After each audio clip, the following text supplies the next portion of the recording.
আজকের এই কর্মসূচির তাৎপর্য প্রথমে বলি। বিগত সরকার সিএ এর বিরোধিতা করেছে। তারা বলেছে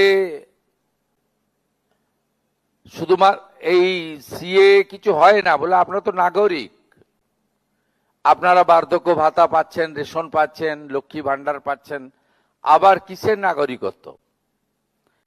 কিন্তু আমরা আপনাদের কাছে সবসময় বলেছি যে আপনারা যখন ভিসা পারমিট করতে যান তখন ৭১-এর আগের দলিল আনতে বলা হয়।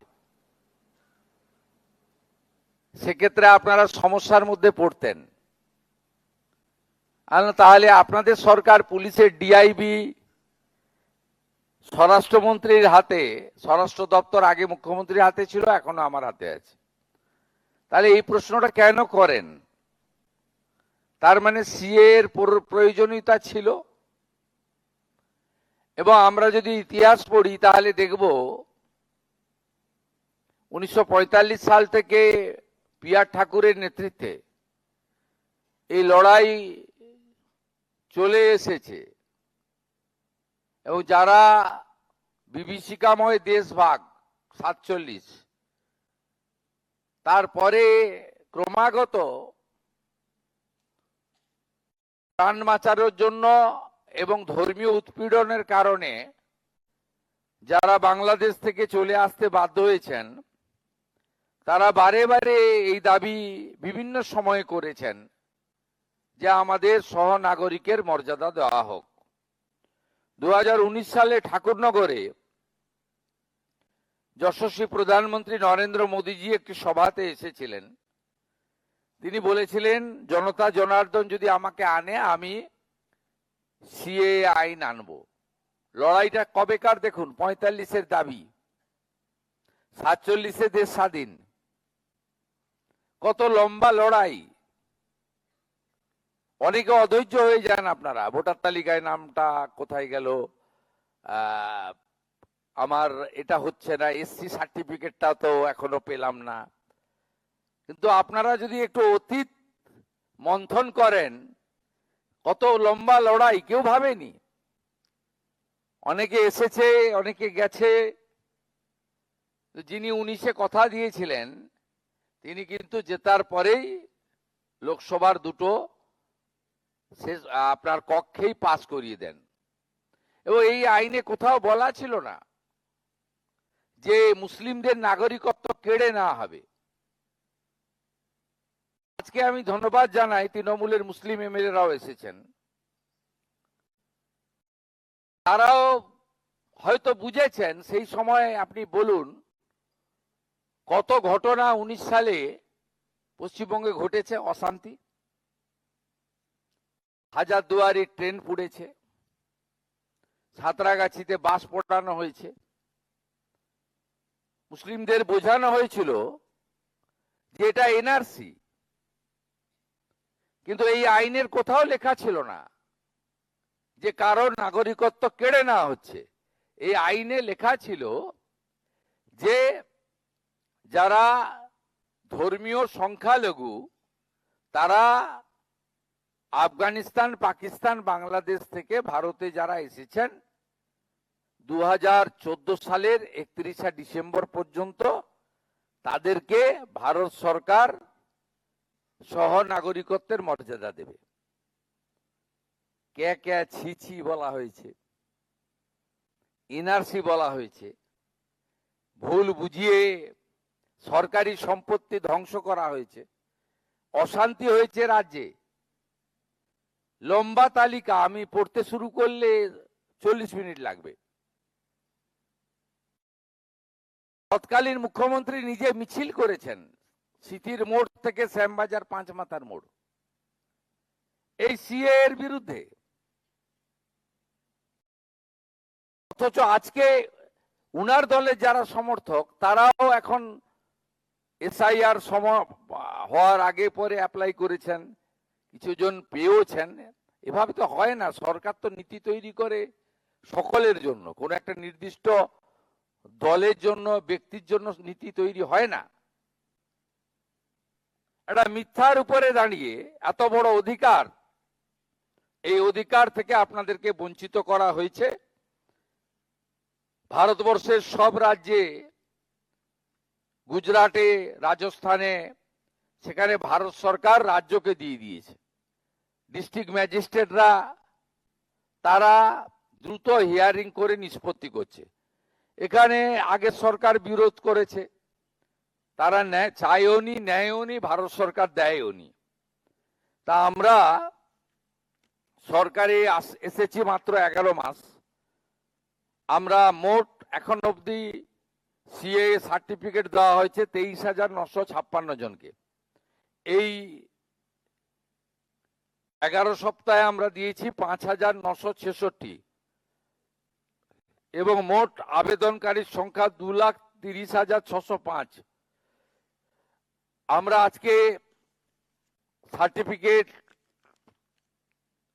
দেব অনেককে, এবং এখন অবধি জেলা ওয়াইজ যে সার্টিফিকেট পেয়েছেন, সর্বোচ্চ নদিয়া জেলা 10,191, তারপরে নর্থ 24 পরগনা জেলা 8,930, তারপরে অন্যান্য জেলা আছে। আমি আর সময় নষ্ট করছি না সবটা বলে। আপনাদের কাছে আমি এখনো যারা আবেদন করেননি তারা আবেদন করুন। 2014 পরে যারা এসেছেন তাদের জন্য 1 সেপ্টেম্বর 2025 ভারত সরকার আরেকটি নোটিশ করেছে। 31/12/2024 পর্যন্ত তাদের এই সিএ এর আওতায় আনার কথা বলা হয়নি আপাতত, কিন্তু বলা হয়েছে কোনো পুলিশি হয়রানি তাদেরকে ভারতবর্ষের কোনো পুলিশ করবে না, পশ্চিমবঙ্গ পুলিশও করবে না। এই সময়কালের মধ্যে যদি সিএ এর আওতায় পড়েন, এমন কেউ জেলে থাকেন বা জেলে গিয়ে থাকেন, তার তালিকাও আপনারা দেবেন। আমরা তাদের সরকারি পিপিকে দিয়ে জামিনে মুক্ত করার ব্যবস্থা করব। কোথাও কাউকে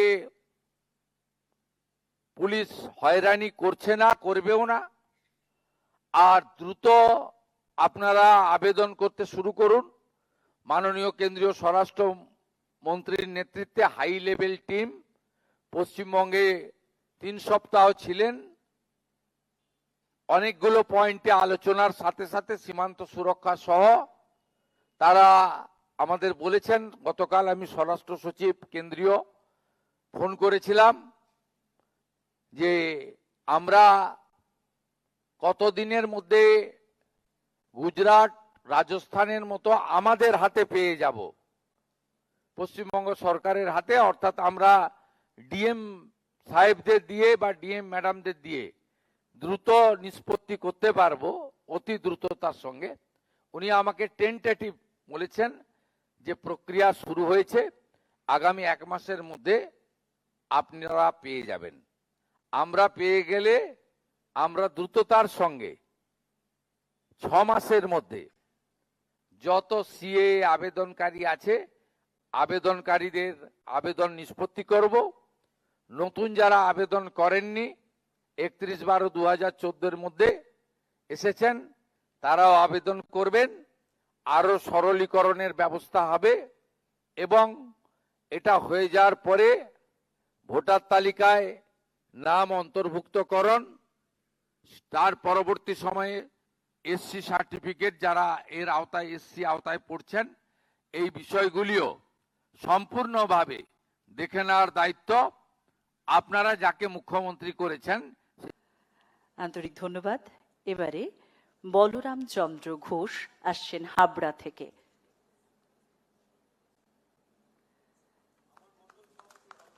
মাননীয় মুখ্যমন্ত্রীর হাত থেকে গ্রহণ করছেন